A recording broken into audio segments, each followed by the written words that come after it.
It's party time! Viva Pinata, filled with fun. Filled with fun! Don't enjoy them all. Viva Pinata, filled with fun. Filled with fun! Viva Pinata, don't be enjoy. Carl and Damon here from Brrraains A Head-Banging Life, gbhblofficial for short, and it's They Made What into a TV series. Guess what? It's Viva Pinata. Dun, dun. You know what? I need to learn the lyrics because at least I did it with Donkey Kong Country, but it was easier. But this because I gloss over it because I can't hear it. I'm just like skip. Something about lots of fun and something. Lots of fun. Viva Pinata! Yeah, it is episode 4 from season number 1. The two segments of this are Whirlm with a Dream.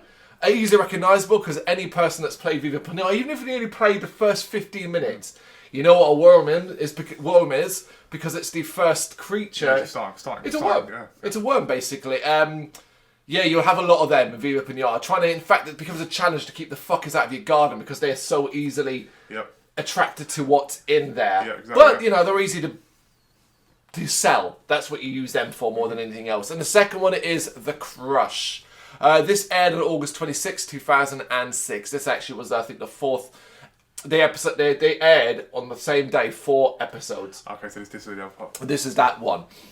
So yeah, we're doing segment 1, Whirlm with a Dream. And the segment begins with pinatas being measured for their candiosity. Why do I feel like this is the new crystal coconut? It seems to be a common thing now. Like the candiosity measuring aspect. And we see Chortle's Chippopotamus, these names, being sent to a party. And the call for Fergie is made, but he's not shown up. A replacement is then called, and Wilson Whirlm comes along wanting to be sent to a party.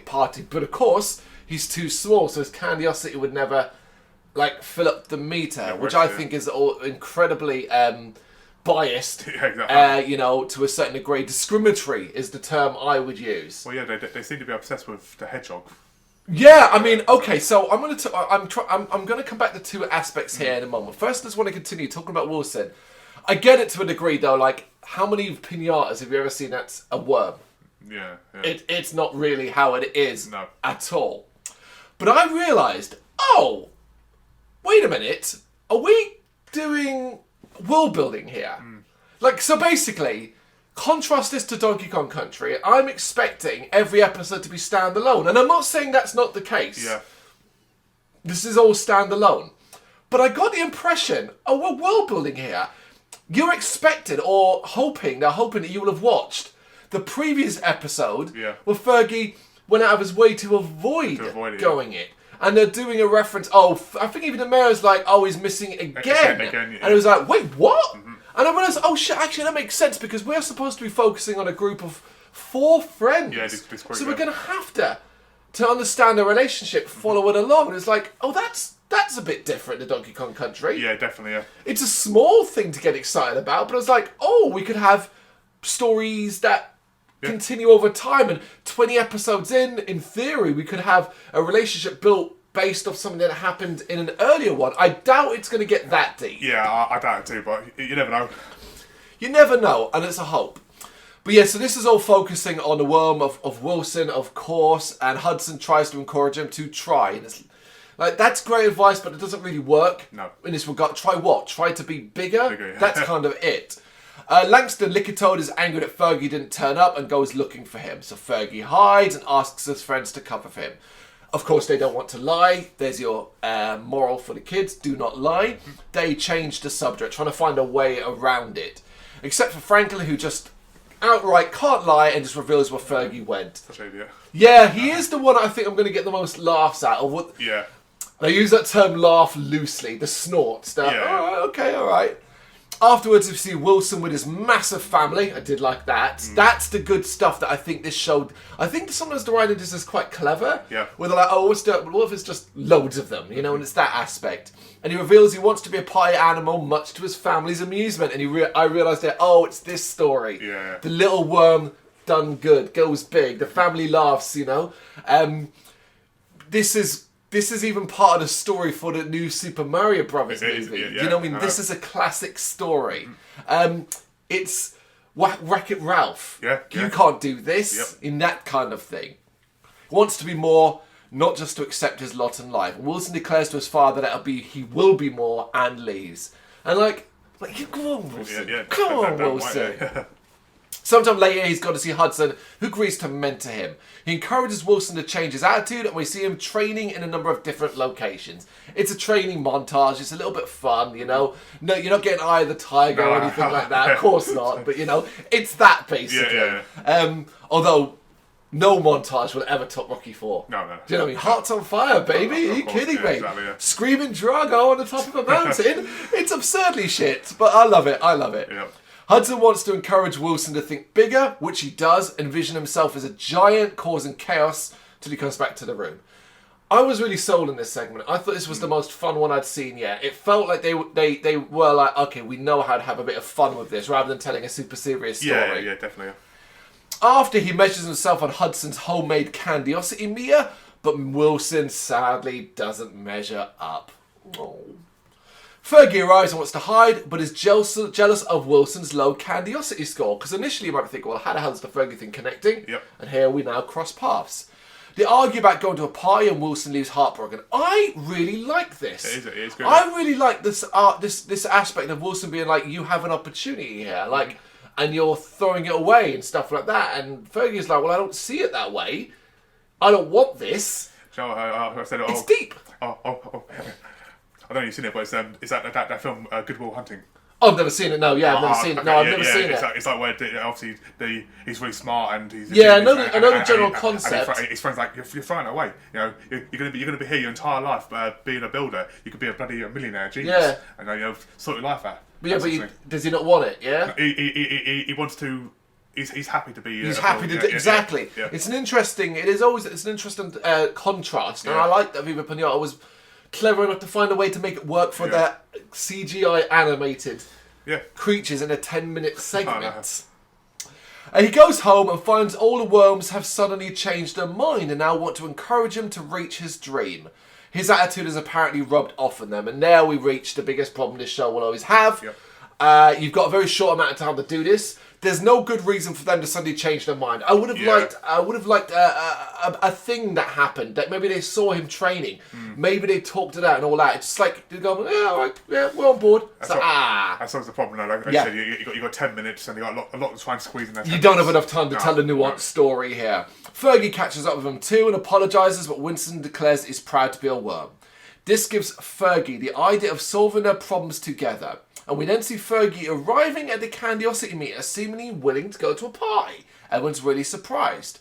However, we then see it's actually the worms grouped together, and the plan being to send them all to a party because, like, they're pretending to be Fergie, but wrapped. I will admit, I thought this was fucking creepy. It was, yeah. I thought it was creepy because, it's all this massive worms, basically. Yeah. But it does work, and they are all sent. Next, the Liquor Toad, of course, is like, it's amazing. I'm so happy because he thinks that Fergie has finally come around, but then he ends up running into the real Fergie. And angrily, he chases after Fergie as the worms head off to the party. Yep. So those poor kids are going to get splattered by a bunch of worms. That's not going to creep them out at all. Nope. I like this episode, except how it ends. I feel like they clearly were like, we've run out of time. Yeah. Just write an ending in. And that's about it. But it's not. It's probably one of the better segments we've seen so far. Yeah, I mean, for a 10-minute episode, they've done well with the time. Yeah, you can only do what you can do. I accept that, and so so I'm not too mad about it overall. But it was hopeful, and to be honest, what's this? This would be 2, 4, 6, the 7th segment we've now seen in this series, and it was like, okay, this is all pretty good so far. Yeah. I was put this way, I'm pretty sure by episode 4 of Donkey Kong Country we had realised what we were watching and weren't expecting much good. So this has kind of given me hope. And that leads into segment 2, The Crush, where Fergie and Paulie are talking about how great friends they are. They're obsessed with how brilliant friends they are. But before they can high-five, they hear the sound of Ella Finellia. I think I'm saying that right. It's a really complicated one. Ella Finellia. She's an elephant, basically. And from this point on, I'm just going to call her Ella. Yes. They are both taken in by her singing and dancing, seemingly both immediately falling in love with her. And that's kind of like, what, you've never met her before? Mm-hmm. Seems to be. It seems to be like she's a new character. Yeah. I can't remember. I actually can't remember if she's appeared in any episodes so far. That's always going to be hard because, like, the first episode had lots of background ones. Yeah. Maybe she did, maybe she didn't.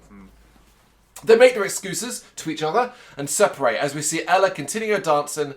She's a ballet dancer, basically, which is ha ha ha, elephant doing ballet. Of course. Later, Paulie visits her at her home and asks her to go to the dance of romance with him, and she accepts. And I was kind of like, wait, is this the part in the game where they romance and then Yes. procreate? Pretty much, yeah. Yeah, basically. Viva Pinata's version of banging. Yes. Alright, I'm down. We see here that she, though, has an extremely short memory. An elephant. It's the elephant joke. Elephants have short memories. Which is not true, by the way. This is important, though, because shortly afterwards, along comes Fergie to ask her to the dance too, and she agrees to go to the dance with him, having forgotten about Paulie. And we see both Paulie and Fergie are equally very, very happy. Yep. I like this idea. When I was like, oh, this could be quite funny. Yeah, it was, And yeah. I would say they actually did it better than I expected, because I thought, okay, well, this is going to lead to Paulie and Fergie having a debate, Yeah. or her trying to date them both at the party. But Yeah. it doesn't quite go that way. No, it's a very clever ending. Actually. It actually is. Later, Franklin sees Paulie buying peanuts and wants some, and Paulie reveals that he's buying them for Ella, and that he's taking her to the dance. Franklin says, hey, that's great. He's really pleased for him. Perhaps a little too over the top. Yes. So calm down, you bloody weirdo. Do you know what I mean? On his way to surf, Franklin then sees Fergie buying flowers, and Fergie reveals to him that they're for Ella. And Franklin, like, does kind of do this fun thing where he's like, wait, what? Yeah. And he puts it all together and realizes they're both going to the dance of Ella. But, like, he doesn't seem to follow why. He just thinks, I mean, maybe he thinks she's playing them both for fools or something like that. That's what I thought, yeah. Yeah, and he decides he has to stop them both from going to the dance. And I was kind of like, really? That's the first option? I'll stop them both going to... That's more work than just saying... Like, maybe go to Ella and say, what's going on here? Yeah, exactly, yeah. That night, Paulie is on his way to the dance when a herd of Moozypan, led by Franklin, get in his way. Paulie is able to get past them by distracting Franklin with a fake chewy corn sighting, which is a callback to a previous It is, segment. yeah, So exactly, again, yeah. I'm like, all right, I'm liking this. So it is sort of telling you that they are connected. It's a world. Yep. This isn't one episode. You know, it's not randomly chosen moments. We're building a world here. This Viva Pinata Island. That's one thing that Donkey Kong didn't do. It did not do that. It did not do that. It should have done, but it didn't do it. Yeah. Franklin then turns his attention to stopping Fergie by trying to take him on an island tour via a blimp. This is also random, but I don't mind this level of random silliness. Fergie refuses and suspects that Franklin's trying to stop him, accusing him of having the hots for Ella. Seeing that Fergie and Paulie are about to meet, and it was a fun thing where they're kind of walking across the field to each other, Franklin drags a Viking ship in between them, and then gets a ticket for violating the no Viking zone. It's ridiculously... It's so random, but it's funny random, but yeah. It's funny random, I agree, it's ridiculous. Paulie and Fergie greet each other and then see what the other has bought, and things start to twig when they see what the other has bought. I'm not entirely sure. I can understand seeing a peanut, but I'm not entirely sure why seeing flowers make you think that. Yeah. Franklin jumps in between them, though, revealing that they both have a date with Ella. Both Paulie and Fergie accuse the other of betraying the other. However, there is another. In fact, it turns out pretty much everyone at the dance is apparently going with Ella. Yep. That is a funny It I is, am yeah. Spartacus, Yep. but it's a thing. Now embarrassed, Fergie and Paulie apologise to each other on make-up, and hey, you know, clearly it wasn't just up, and they leave together. And we then see Ella crying in her home because no one asked her to the dance. It's kind of sad, Yeah. but amusing in the same way because she did get asked, she just forgot. She then remembers she likes to dance, cheers up, and dances around her home because, hey, we don't leave the kids too sad about it. Yes. Fun segment. Yeah, so Fun segment. I watched this episode actually with my daughter, and she called it the Dory effect of Finding Dory with her memory. Yeah. Yeah. It is that aspect. Yeah, Wait. Yeah, what year was Finding Nemo released? Probably before this. I think it's an old film. Yeah. I'm not sure. I'm not saying they copied it or whatever, but that's two quite strong segments in this episode overall. Yeah. A couple of times I smiled or at least snorted with a derision and laughter to a certain degree, and I felt weirdly enough in The Crush they told a more. That's how you tell a story in 10 minutes and have a payoff that's funny and sad in equal measures. Impressive work, basically. Overall, so far, I'm enjoying this more than Donkey Kong. Put it that way. But obviously, ask me again in 40 episodes time. Right, I thought, yeah, that's a big thing, and I always don't want. I mean, we always have. It's too early. Yeah, it's too early. We have to compare it to Donkey Kong Country because it's the last one we did of this shorter They Made What Into a TV series segment. But not only that, it's computer animated, so it's all of that. But having, as of the time of recording, haven't seen a certain Super Mario Brothers movie, I have I almost have a little bit more love and appreciation for the TV series. But that's for another video. You go check that one out on the YouTube channel. For now, this is Whirlm with a Dream, The Crush, both segments from episode 4, season 1 of Viva Pinata. You got any thoughts? You know what to do? Let us know in the comments. Thank you very much for watching. If you liked what you saw, please help us out by giving us a thumbs up and hitting that subscribe button.